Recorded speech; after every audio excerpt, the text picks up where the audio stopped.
नमस्कार, आपने देखना शुरू कर दिया है द एंगल और मैं हूं आपके साथ छवि अवस्थी। राजस्थान के मुख्यमंत्री अशोक गहलोत ने राज्यपाल कलराज मिश्र से मुलाकात की और मुलाकात के बाद से ही मंत्रिमंडल विस्तार को लेकर कयासों का दौर शुरू हो गया।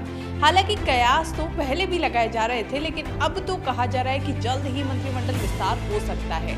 अब तारीखों की जिक्र करें जो सियासी गलियारों में चर्चा है, तो कहा जा रहा है कि 24 से लेकर 28 के बीच में जनवरी में ही इसी माह ये मंत्रिमंडल विस्तार हो सकता है, क्योंकि पहले मनमास था, इसीलिए रोक दिया गया था। और मुख्यमंत्री अशोक गहलोत भी चाहते थे कि आराम से इस पर फैसला किया जाए, जिससे कि माहौल ना बिगड़े, क्योंकि जैसा कि माहौल पहले बिगड़ चुका है और उस दौरान कहा जा रहा था कि सचिन पायलट अटके हुए हैं अपनी कुछ शर्तों पर, तो इसीलिए मुख्यमंत्री गहलोत चाह रहे थे कि स्थिति ऐसी ना बने दोबारा से और शांतिपूर्वक तरीके से ये पूरा मामला निपट जाए।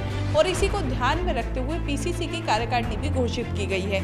अभी कहा जा रहा है कि एक और लिस्ट आनी है पीसीसी कार्यकारिणी की, लेकिन अभी जो हाल फिलहाल हॉट टॉपिक बना हुआ है वो है मंत्रिमंडल विस्तार। कहा तो यहाँ तक जा रहा है कि अभी भी कई नेताओं में पेच फंसा हुआ है। जयपुर की बात करें तो जयपुर में दो नेता, दोनों ही मुख्यमंत्री अशोक गहलोत के राम और श्याम बने हुए हैं और दोनों पर ही ये पेच फंसा हुआ है। दरअसल परिवहन मंत्री प्रताप सिंह खाचरियावास और दूसरे हैं मुख्य सचेतक महेश जोशी।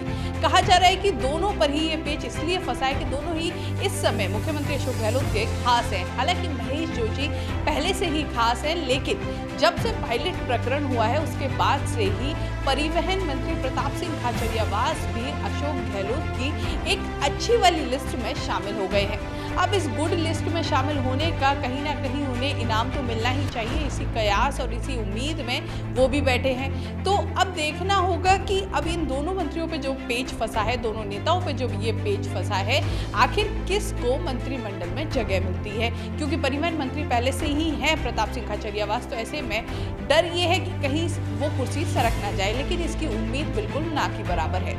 इसी के अलावा अगर बात करें सचिन पायलट गुट की, तो कहा जा रहा है कि वहां से 8 लोगों के नाम शामिल होने हैं, लेकिन इसकी भी उम्मीद बिल्कुल कम नजर आती है, क्योंकि जिस तरह का एक वातावरण बना हुआ है, चाहे ऊपरी तौर पर सामान्य लगता हो, लेकिन अंदर खाने जिस तरह की उथल पुथल है, उससे लगता नहीं कि गहलोत गुट के लोग इस बात से सहमत होंगे कि सचिन पायलट गुट से 8 लोगों को मंत्री बनाया जाए। हालांकि कुछ लोग ऐसे हैं जो अव्वल दावेदार हैं, जिसमें विश्वेंद्र सिंह का नाम सबसे पहले आता है। हालांकि विश्वेंद्र सिंह के तीखे तेवरों की वजह से कहा नहीं जा सकता कि कहीं मूड न फिर जाए आला कमान का, लेकिन नाम अभी पहले नंबर पर चल रहा है सचिन पायलट गुट में से। और उसके अलावा भी कई नेताओं के नाम हैं जो कहा जा रहा है कि इनको जगह मिल सकती है।